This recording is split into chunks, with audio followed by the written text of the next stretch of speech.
This is the primal scream of a dying regime. Pray for our enemies, because we're going medieval on these people. You're just not got a free shot on all these networks lying about the people. The people have had a belly full of it. I know you don't like hearing that. I know you try to do everything in the world to stop that, but you're not going to stop it. It's going to happen. And where do people like that go to share the big lie? MAGA media. I wish, in my soul, I wish that any of these people had a conscience. Ask yourself, what is my task and what is my purpose? If that answer is to save my country, this country will be saved. War Room. Here's your host, Stephen K. Bannon.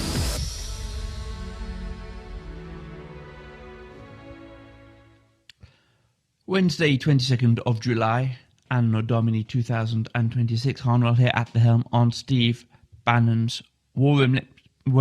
Let me welcome our two regular guests for our Wednesday show, Jenny Holland, Frank Walker. Welcome both of you. Jenny, glad to see you're back in the chair after a busy week skiving last week.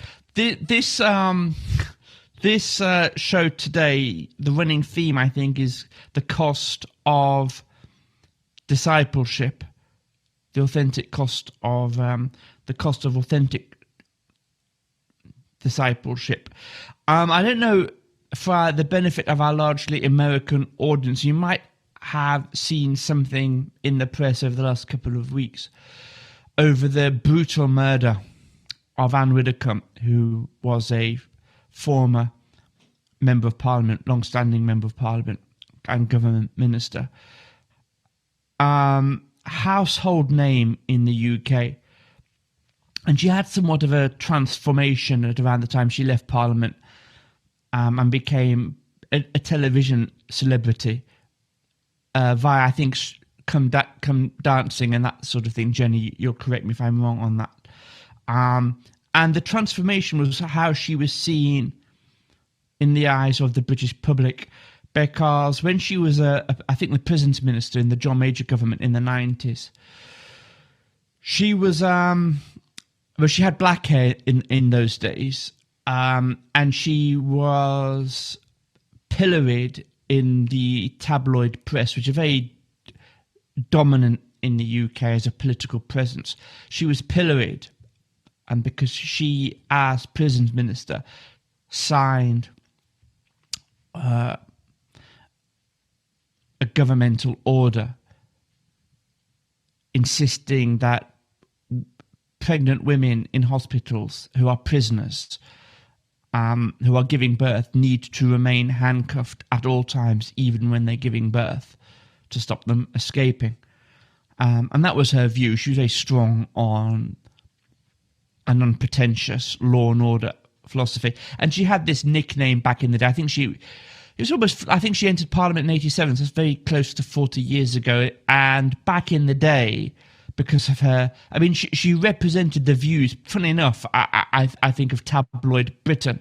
And I say that in a very endearing sense. When I said actually that she was pilloried by the tabloids, she was really pilloried by the left, but the tabloids certainly picked up on it. And it was quite horrific to see her being attacked in that way. And her nickname back in the day, even by her fellow Tory members of Parliament, was Doris Karloff. This was the time that I worked in the House of Commons.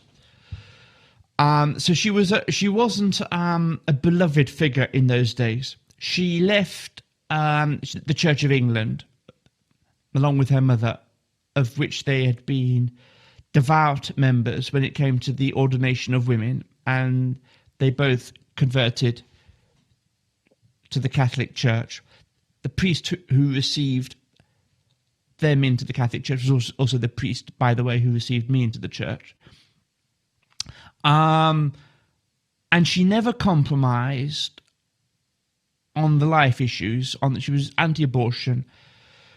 She was really anti the normalization of homosexuality, which was a minority interest amongst the Tory parliamentary party even in those days. She never compromised on any of those issues. She never really made strong apology for them.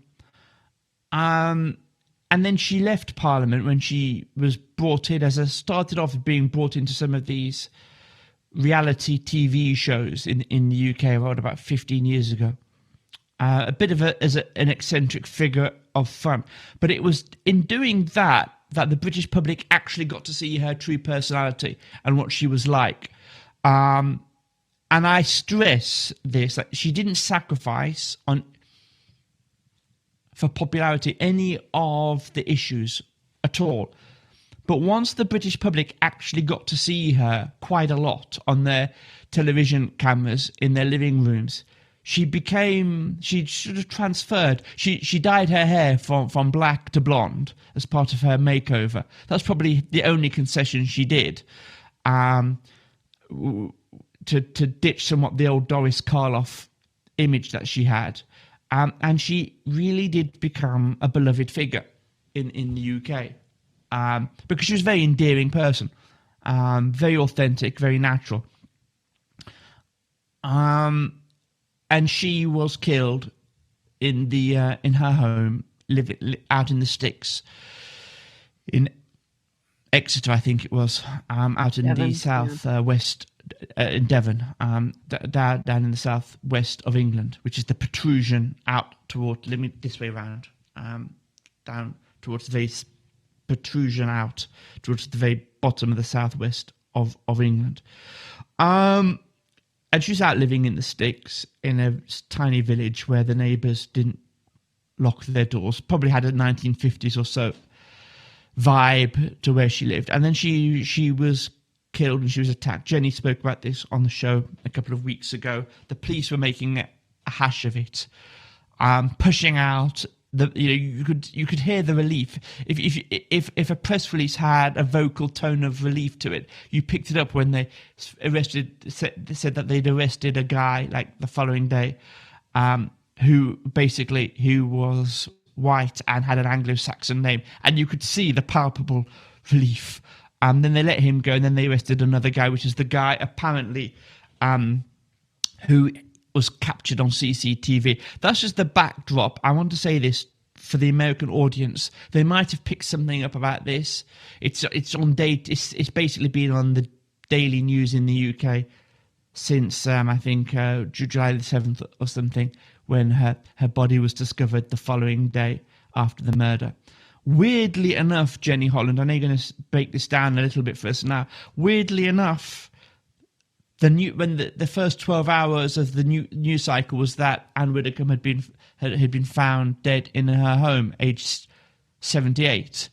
Now I know you're going to break this down, but she was hit over the head with a hammer 21 times, and it was like. Correct me if I'm misremembering this, Jenny, but it seemed to be like 24 hours after it was that the police announced that they were actually opening a murder inquiry. Because the first of all that you thought of, because Anne Widdecombe never married. Famously, she never married. She's what in Old English one would have called a spinster. So when her body was discovered the next day, you assume that she is a natural death of old age. And then the police announced that it was a murder investigation. Oh, wow, that's a bit of a turnaround. And you're saying to what one says to oneself, Jenny Holland, well, hang on. She was hit over the head with a hammer 21 times. Why was this, what were they, what was His Majesty's Constabulary actually doing in the first 24 hours of this? And as luck would have it, Providence perhaps, Anne Widdecombe had a CCTV camera in her home from the hallway pointed towards the kitchen, which is where the murder took place. So all of this was actually picked up. And I hand over now, Jenny, to you. But you sort of think, one thinks to oneself, if this hadn't, and I guess that's how they know it was 21 hammer blows. Because they timed the guy coming in, they heard the conversation, they timed him going out. They said it took took 2 minutes, the whole thing. So you think one immediately thinks that the actual hammer blows were caught on camera, at least in a way that they could count the number of times. Jenny, one wonders that if it hadn't been all caught on camera, whether the police would still be going around their happy business, oblivious to the fact that it was a murder charge. Strangely enough, the coroner, right, whose job it is, whose task it is to come up with the cause of death, is still saying that they're still in the process of determining the precise cause of death, even though this 70-year-old frail lady had been hit over the head with a hammer 21 times. They're still working out what the cause of death might be. Jenny, this is a horrific thing, and I said that the running theme throughout the show is authentic witness. We don't quite know what the motives are yet, though you have the latest on this. I just want to say, in this week when the UK swears in its 7th Prime Minister in 10 years, and notably the first Catholic Prime Minister in the country's history of the office of Prime Minister, going back to Robert Walpole, right? Because, as we all know, Boris Johnson was baptised Catholic as a baby, but defected to the Church of England when he was at school. Tony Blair defected from the Church of England to the Catholic Church after he left office. Andy Burnham will be the first practicing Catholic in office. The papers have noted he himself was educated at Catholic schools. His kids are educated at Catholic schools. I will take his Catholicism at good faith, but I've never seen him pushing any line that only a Catholic would say, that only someone like Anne Widdecombe would say. And I think these two events in July 2026 are counterpoints, because Anne Widdecombe was never really taken seriously as a politician, because her views were so sort of slightly out of step with the very secular British mentality, even though, thanks to her second life as a TV star, she did become a beloved figure. Andy Burnham, one presumes from fine northern recusant stock. And as I say, I've not seen him say anything only a Catholic would say. And I certainly have never seen him say anything a pre-1958 Catholic would only ever say. But we'll watch and see how he grows into the role, and see if there's anything Catholic or even Christian that emerges out of it. So, Jenny, you've been following this thing, as has everyone else in the UK. Tell me what the latest is then with regard to Anne Widdecombe and the guy that they have arrested. Yeah, I mean, I think just to your point of Andy Burnham, I mean, all Catholics are not created equal, as we cover all the time on this show. And I would suspect that you will hear nothing that is truly Catholic out of that man's mouth in his however long his tenure might be. But yeah, Anne Widdecombe was out of step to a certain extent with the public sentiment of the UK, if you're judging public sentiment of the UK by its sort of intelligentsia, policymaking class, and elite class, and certainly media class. As you point out, her views were something of a throwback. She was the kind of woman who I think would have been extremely common and probably very respected in British society until sort of modernity and post-modernity really kicked in. And the just sheer awfulness of her death is really causing a lot of soul searching here. I think people, at least people on the right, not that they needed further confirmation of the toxicity of the political environment generally, but it's certainly one of the most brutal reminders of it. A 78-year-old woman being murdered is really kind of, apart from maybe a child being murdered, is maybe the lowest thing a person can do. A 78-year-old woman being murdered with, as you say, 21 blows to the head with a hammer is just particularly heinous.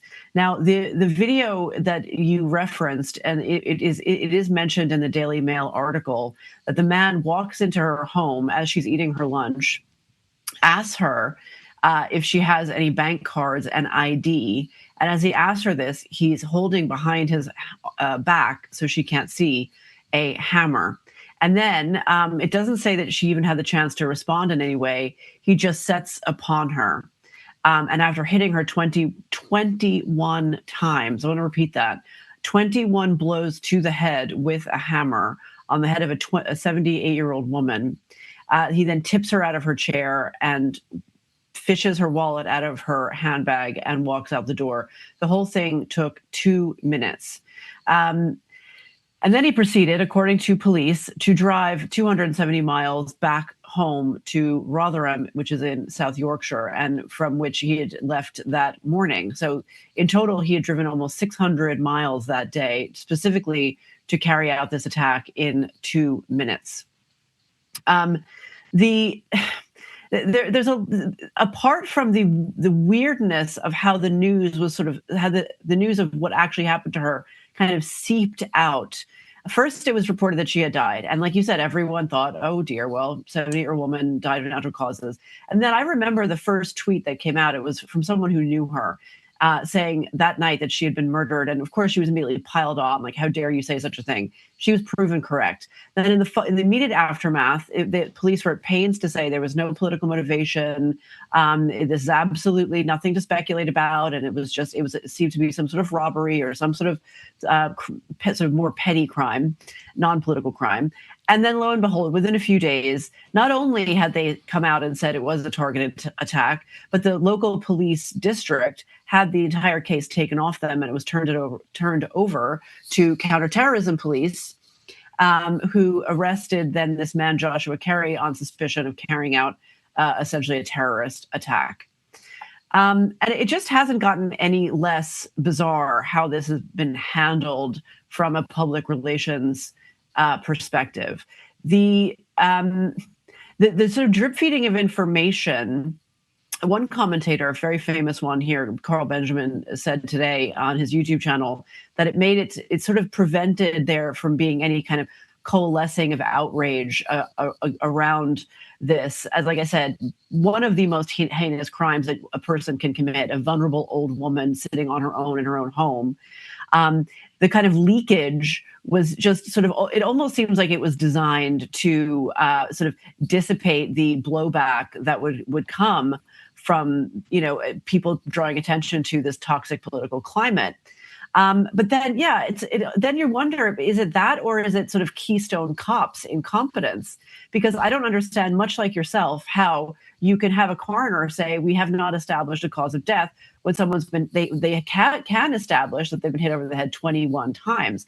But in that article, it does also say that another official said it was blunt force trauma. So the whole thing has just been an absolute shambles, and a terrible disrespect to a woman who was such an integral part of the of British society, and who was like maybe the last remnant of an old kind of Britain that would have been the norm and would have actually been like, it was as unfashionable and as easy as it was to make fun of her. It was women like that, sort of difficult old sort of battle axe women who really kept society in check to a large degree, pretty much throughout all of human history. And now that they're gone, are we doing any better in society? Like, I think you can actually make an argument that we're not. So it's just an added disrespect heaped upon this poor woman who has been treated abominably post-death, even to a worse degree than she was in life. Oh, and the final thing. So 4 days ago, Nigel Farage wrote a piece in The Sun saying that he had it on good authority, and that was the exact phrase that he used, that the alleged killer was a far-left activist who regularly attended far-left rallies and marches and had said things like violent or aggressive things about Nigel Farage. But the odd thing is, you know how the internet can always turn up old social media posts, like the internet never forgets. This is an exception to that. No one has seemed to be able to turn up anything that this person has ever said. The media, like the newspapers and the television, have published photos of the suspect, who is reported to have been an admin, like an office jockey at some small company. And yet the pictures, I don't know, they don't look like the person who is sitting in the dock, according to the artist's rendering, from the trial, the court hearing. So the whole thing is just such a mess. It looks nothing like him. It looks nothing like him. There's very little about this story that adds up. It is bizarre and weird. I will only say this, and really we could spend the whole show talking about this. You know, perhaps we should spend the whole show talking about this incident. But before we move on, I will say this, that the savagery involved in this murder,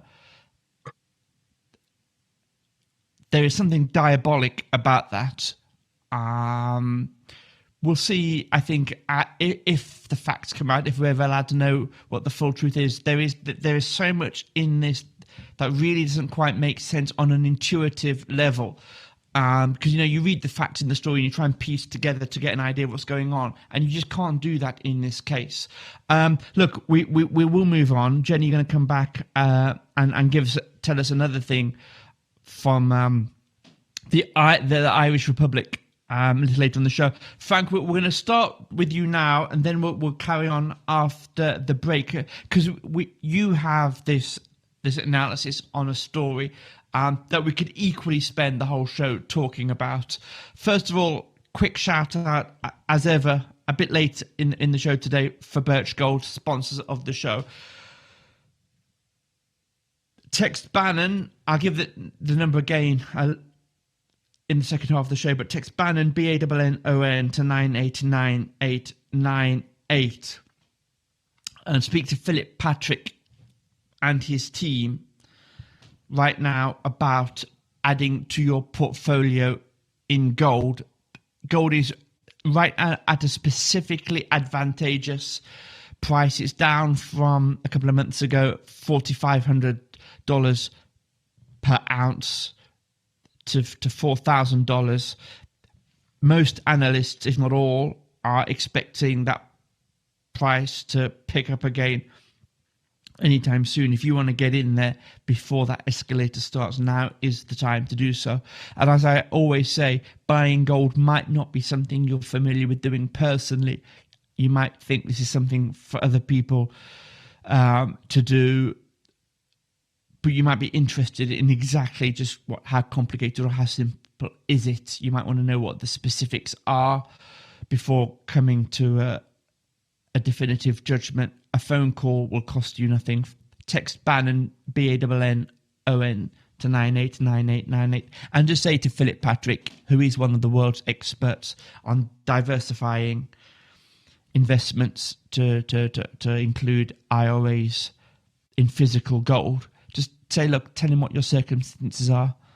You don't need to have hundreds of thousands in savings to be able to do this. Just tell him, even if at a more modest level, say, look, this is what I've got. Is this something I should consider or not? And he'll talk you through what your options are. And you might decide to go forward with it. You might decide not to go forward with it. But it is an opportunity right now, a very competitive price of $4,000 per ounce. Bannon, BANNON, to 989898. Okay, Frank. Let's start this story then. So we have this, we've translated this article that appeared in the French Christian newspaper La Vie. I think that means the life. But I wouldn't swear to that because my French is pretty ropey.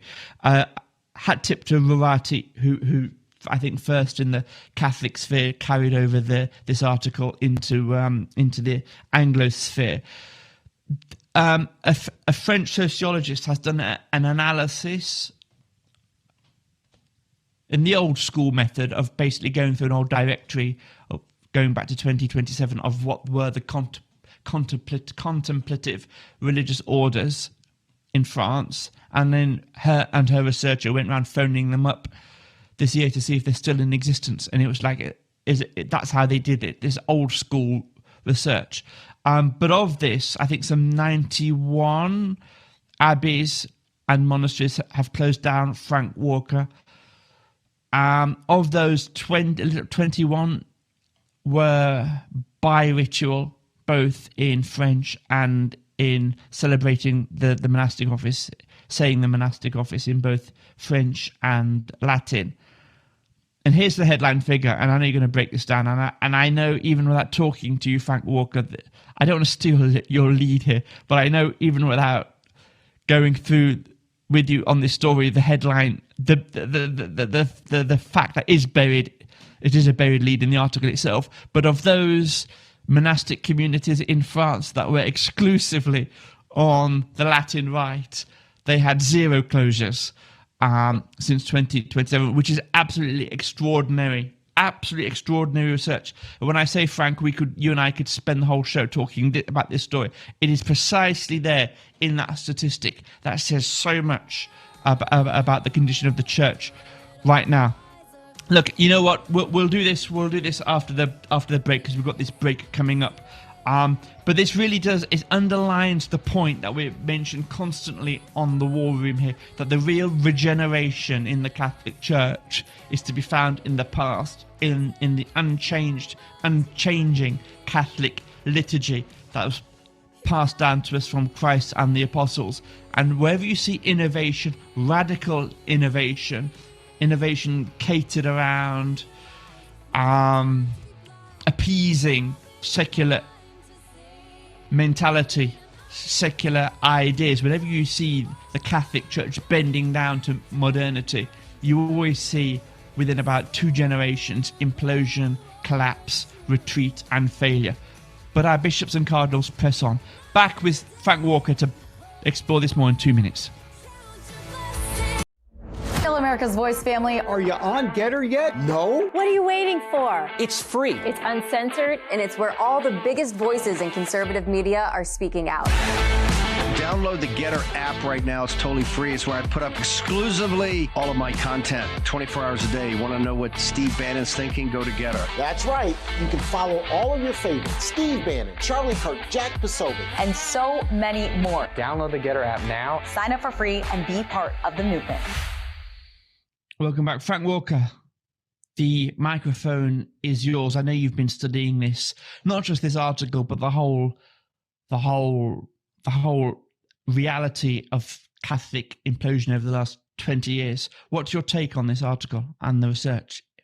Well, France is the center of Latin Mass traditional Catholicism. That's where there's the most number. That's where it's all been sourced. The SSPX group has their Econ seminary there. It's a good way to study the comparison between the two. But when they look at it, they say there was, before 2014, there was less than 4 closures a year. Now it's up to 10 per year. This kind of deterioration, that's right about when we got Pope Francis, who was anti-Catholic, and Leo is anti-Catholic now too. So you don't see that kind of statistic out there too often, but that's the reality. And, when we read the news about Leo's church and everything today, we feel like it's all happening, it's all growing, it's all for the better, it's changing if you read the news, but you don't see that it's actually disappearing. There's a formula that works. It's the same formula that has been used for thousands of years. When they look at the different orders, the Carmels, the Poor Clares, the Visitation Sisters, they've lost, 40% or so in this time that they've done this study in the 20 years. But then when you get more Catholic, the Dominicans, the Benedictines, it gets down to like 8%, 18%, and based on, and some that do some Latin. So if they're going to do some Latin, why should that matter? Well, it matters because the Latin comes with a lot of other important things. So if they have some Latin, it's much better. But if they have complete Latin, there's no closures at all. This is the way the traditional movement is. That's why people are so drawn to it. But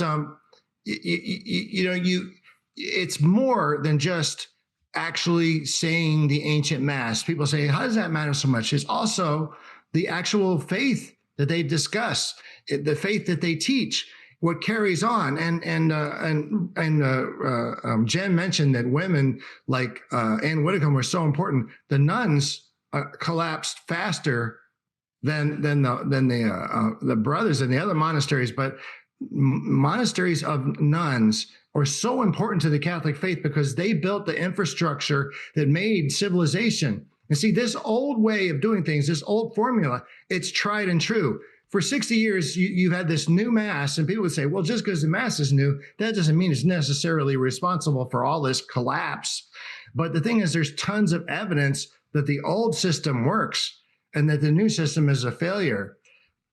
This is a whole, not only was it a 2,000 years, it's hard to imagine, of success, not collapse, but it also built an entire civilization, the way each person thinks and acts everywhere. Now what we have is, people with hammers, this communism, this left-wing radicalism that is infecting society and threatening not just Anne Whitcomb, but all over the world. Marco Rubio gave a big talk on it just a week ago.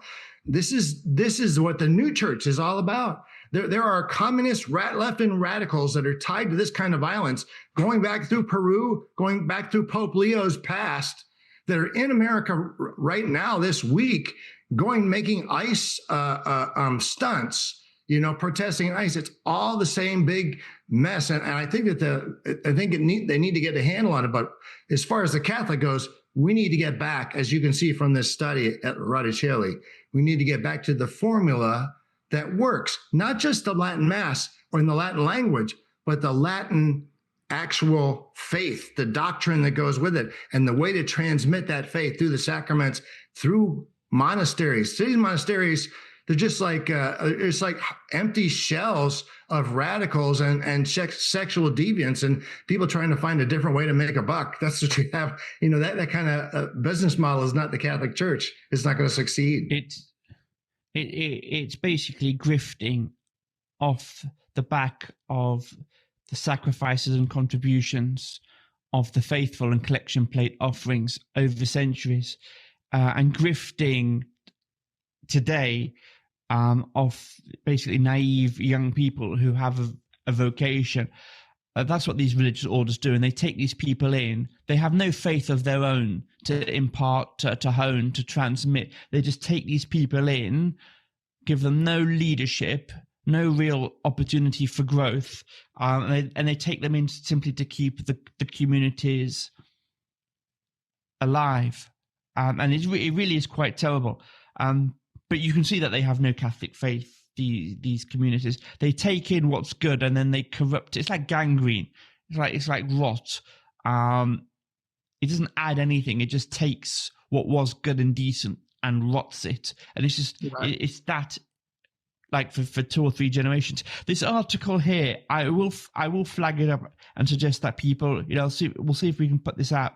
People should read this. There are some great insights in here. One of them, because you mentioned, Frank Walker, that the women's orders have been hit far harder than the men's orders, and the research itself only considers the contemplative orders rather than the apostolic orders that are out in the communities. I sort of think this is a difference between the monastic communities and the mendicant communities, but then they do look at the Dominicans, and I didn't quite understand how that would be, because the Dominican, and I guess because the Dominicans, like Franciscans, do have contemplative orders to them. But I'd like to see perhaps more formally which were the orders that they looked at. But interestingly, it was the insight that when women joined these communities in years gone by, there was an element of being able to successfully escape the patriarchy in doing that. That is to say, they were early anticipations, if you will. And I know one should never mix concepts in this way, but it's a way that I hadn't thought about it before. That it was an early form of women's emancipation. You join these communities to get away, basically, from the patriarchy because they were female-led. And And one of the can I tell a very quick thing about that? Sorry, Yes, just really briefly. One of my relatives did that exact experience. She came from a very poor family with a lot of children and a sort of a rather brutal father. And she entered, I forget which order now, but she became a nun at, I think, at 15 or 16 for that exact reason. Sorry, as you were. I think you're both right. Until she died. Did she stay that's a legitimate. That's a legitimate thing for a woman to want to do. Not be married, be free of all that. I remember Mother Angelica on her show. She would always say, you get a sense from her that she would never want to be married to any man. No man could measure up compared to Jesus. And I think that's many women have that calling. They want to live that life and give their life to God. They don't want to live the married life, and they should. I think, and just like Ann Widdecombe, the beating heart of the church are these monasteries. This is the muscular part of Catholicism that brings the graces and the sacrifices, and it does bring out all the power and amazingness that women can bring. Because the monasteries and the nuns just had done so much. They were an integral part of Catholic life, just a couple decades ago. I want to thank you both for those insights on this subject. I'll add this again because the time pressure is on to get through these things today. I will add this observation though. I do happen to think that the Catholic Church hasn't handled its encounter with modernity particularly well. And that was, of course, what the Second Vatican Council was supposed to do. There is a point here that made in this article which strikes me as being true, which is this point that women could have joined religious orders in the past, basically to get away from the patriarchy because they offered a certain degree of emancipation. On that front, these days, as the article makes clear, we're not talking, Jenny, like your aunt, your family member joining when she was 15. Women will join, as do men, will join communities a lot older these days, perhaps in their 30s. They'll have degrees. They might have PhDs. They will have some experience working in the secular world. And I do think that Catholic orders are still continuing to use what is fundamentally a medieval form of formation, and they're not doing the best to draw out the talents that individuals have when they offer themselves and their lives to religious life. And I think that's one of the things that religious orders need to grapple with. We could explore that one some more. Probably we will do it in another moment. I'll do a quick shout out again for Birch Gold. Text Bannon to 989898. Speak to Philip Patrick and his team and ask them how you can best avail yourselves of the pretty competitive price of gold right now, and ask them how long that price is going to last. When's it going to start hoiking up again? That's what they're there for on the end of the phone. Bannon, BANNON to 989898.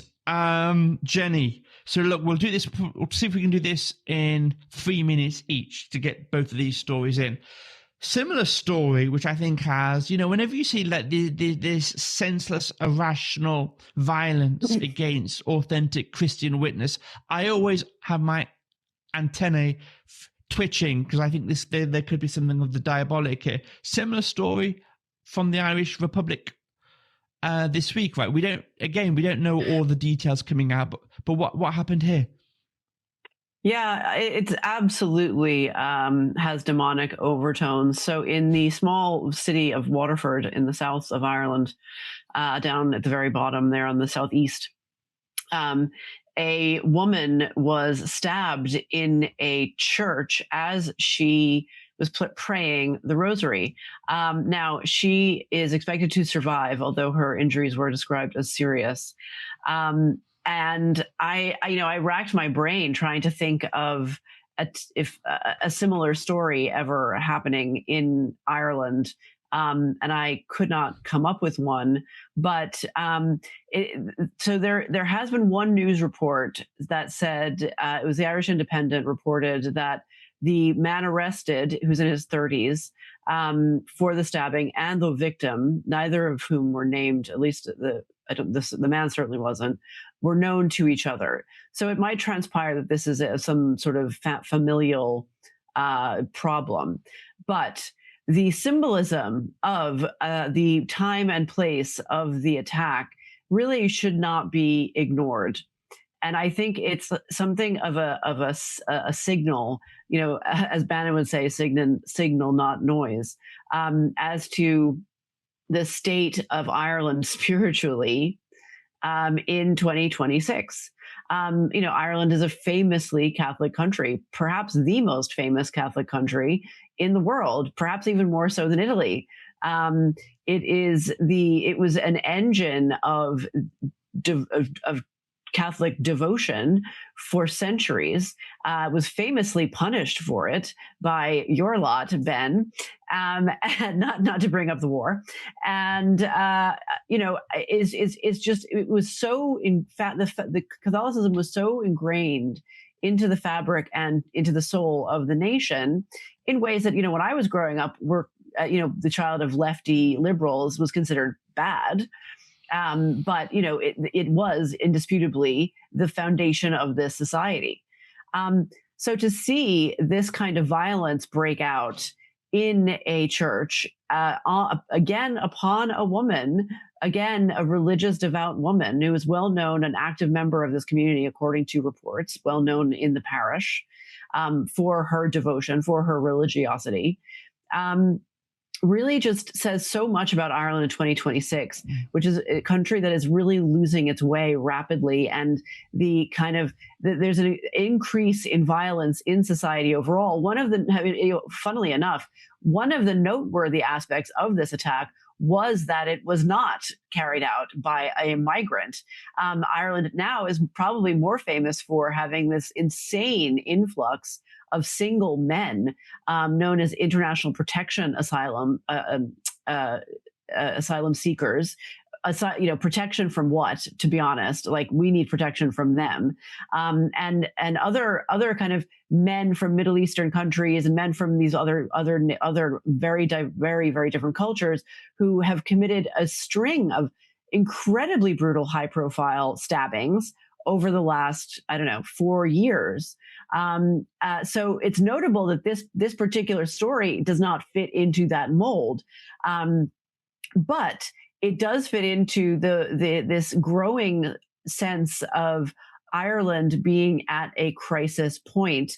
I mean, it's been at a crisis point socially speaking, in terms of jobs and housing and opportunities for young people, and clearly now spiritually as well.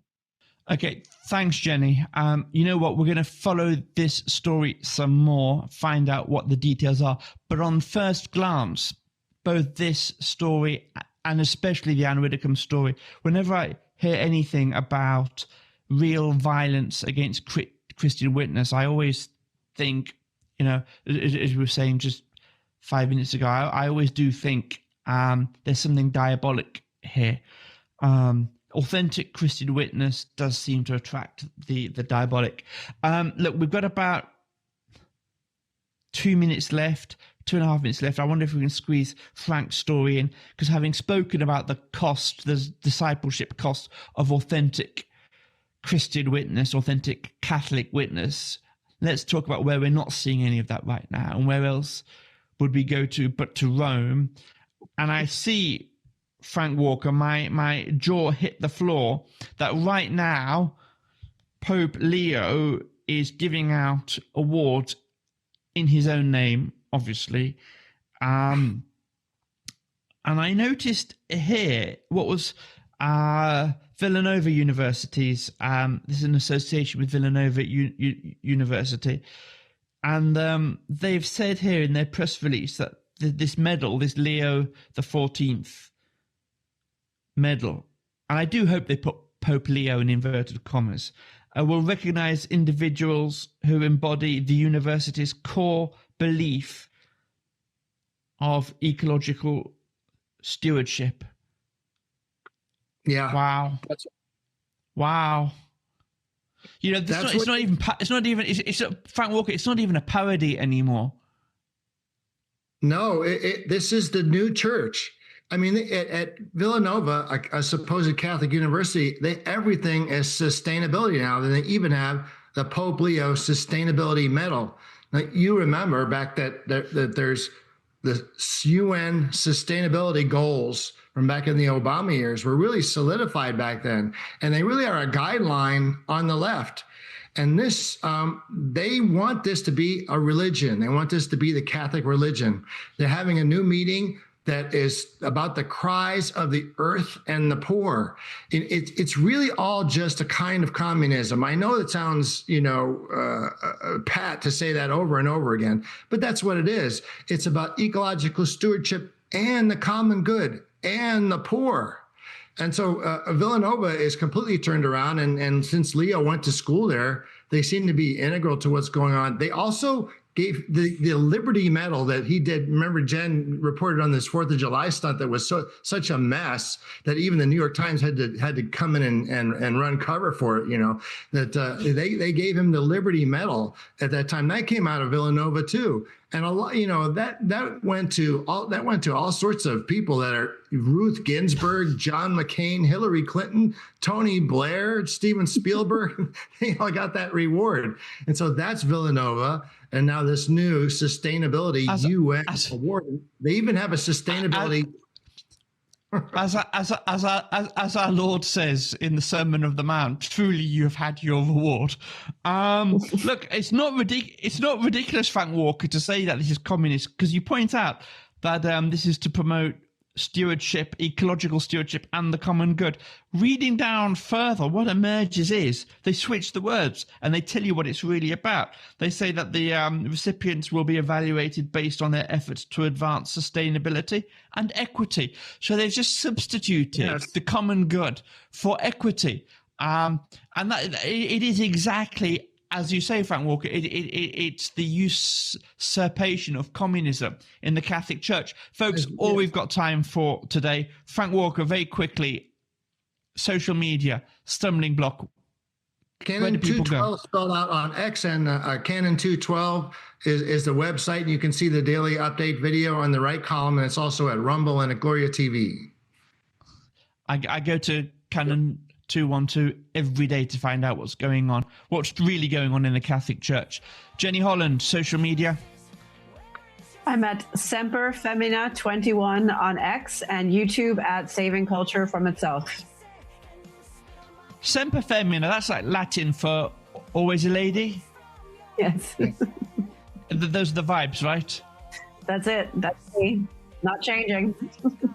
God bless. No, Semper Adam, Latin for never change. Thanks very much, guys. We'll be back, God willing, next Wednesday. Steve in the chair, 10 a.m. tomorrow morning. Thanks today, as always, to Will and the team at Real America's Voice in Denver. God bless for now.